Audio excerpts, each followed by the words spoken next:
In today's video, I'm going to teach you how to create a media library in Notion. This is a simple Notion tutorial designed especially for beginners.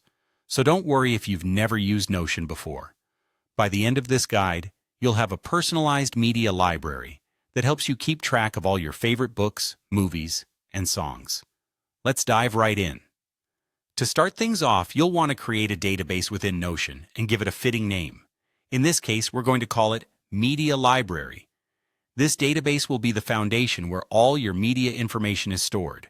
To do this, simply click on the Add a Page button in Notion, and from the options available, choose the Database option. You can either opt for a full-page database or an inline one, depending on how you want to incorporate it within your workspace.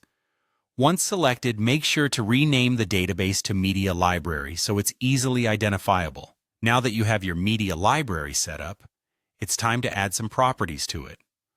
Properties in Notion work like columns in a spreadsheet and allow you to categorize and refine the data you input. For organizing your media, let's add 3 specific properties: type, status, and rating. The type property can include options like book, movie, and song. Feel free to add more categories as you see fit.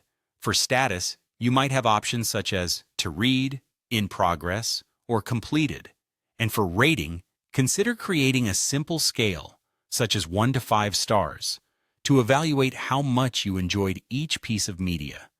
With your categories in place, the next step is to choose how you want to view this database. Notion provides multiple ways to display your data, and for a media library, the gallery or table view tends to work nicely.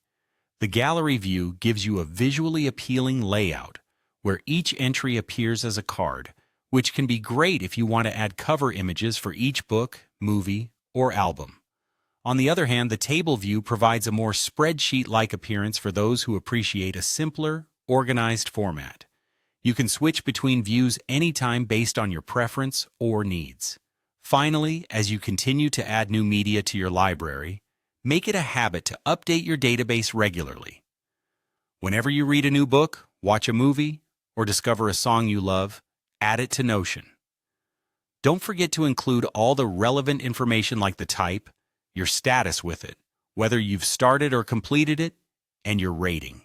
Keeping your media library up to date not only allows you to track your consumption, but also helps you maintain a well-organized record of your entertainment preferences.